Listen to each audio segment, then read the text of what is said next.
सबसे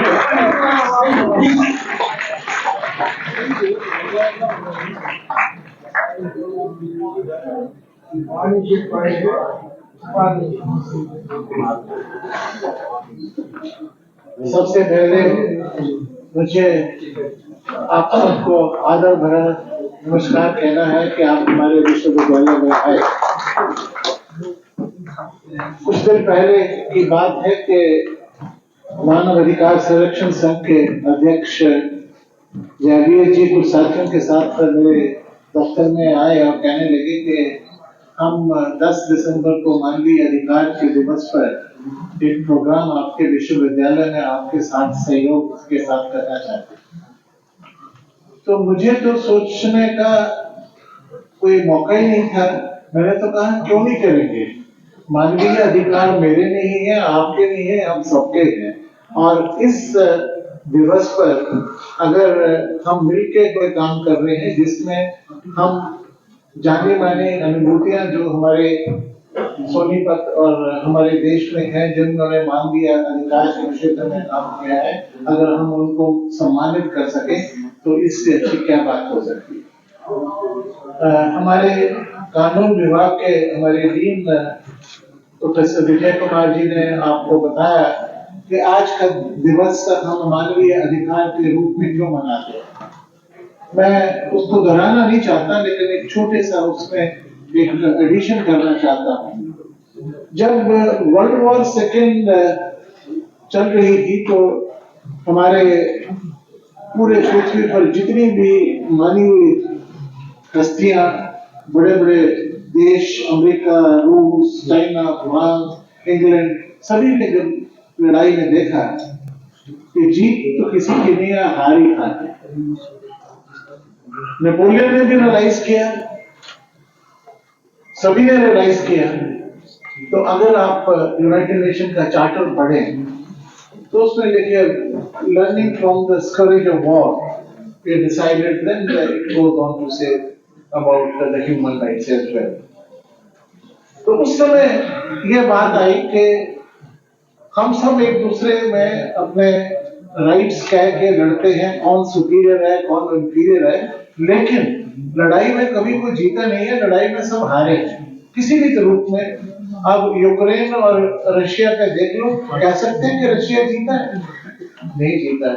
इजराइल और हमास के बीच में देखिए, आप कह सकते हैं कि इजराइल जीता है। उनके भी नागरिकों का के जो राइट्स हैं उनका रोल है, तो इसलिए कोई जीता नहीं।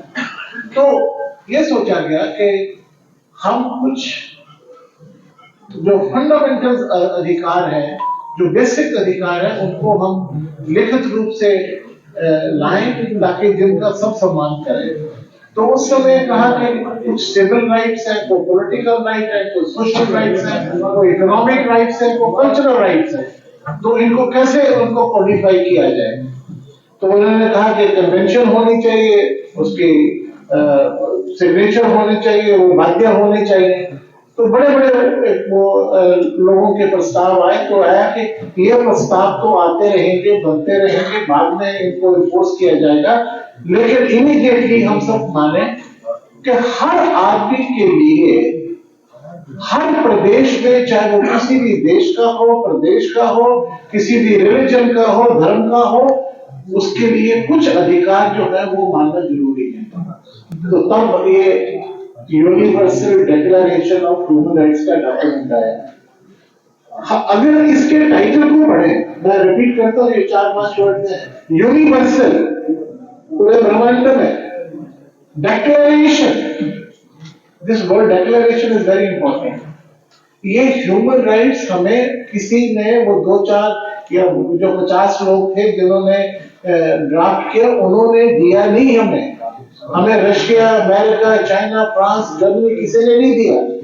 ये राइट सबके थे, ये राइट सबके हैं, ये मानवीय अधिकार सबके हैं, उनको सिर्फ डिक्लेयर किया है। तो यूनिवर्सल डिक्लेरेशन, डिक्लेयर किसको करते हैं? मान लो कि ये पुस्तक मेरी है, तो मैं कहूंगा मैं सबको ये डिक्लेयर करता हूं कि ये मेरी किताब है।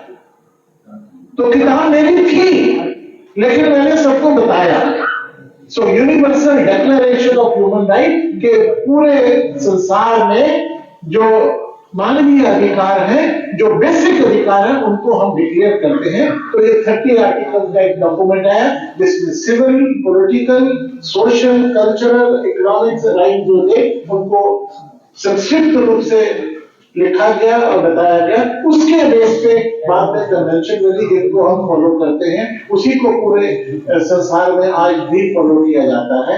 और जैसे कि हमारे प्रोफेसर विजय जी ने बताया कि जब हमारा संविधान बन रहा था तो universal declaration of human rights आ गया, क्योंकि 48 में आ गया था, हमने संविधान को 49 में अडॉप्ट किया और 50 में लागू किया। तो हमारे संविधान बनाने वालों को बहुत सारी प्रेरणा इस universal declaration of human rights से मिली। और ये दिवस जो मनाया जाता है वो इसलिए मनाया जाता है कि हम अपने इस बिजी शेड्यूल में रहते हुए ये अपने आप में एहसास कर सके कि मेरे अधिकार नहीं है, आपके अधिकार नहीं है, हम सबके ये अधिकार हैं, ये मानवीय अधिकार।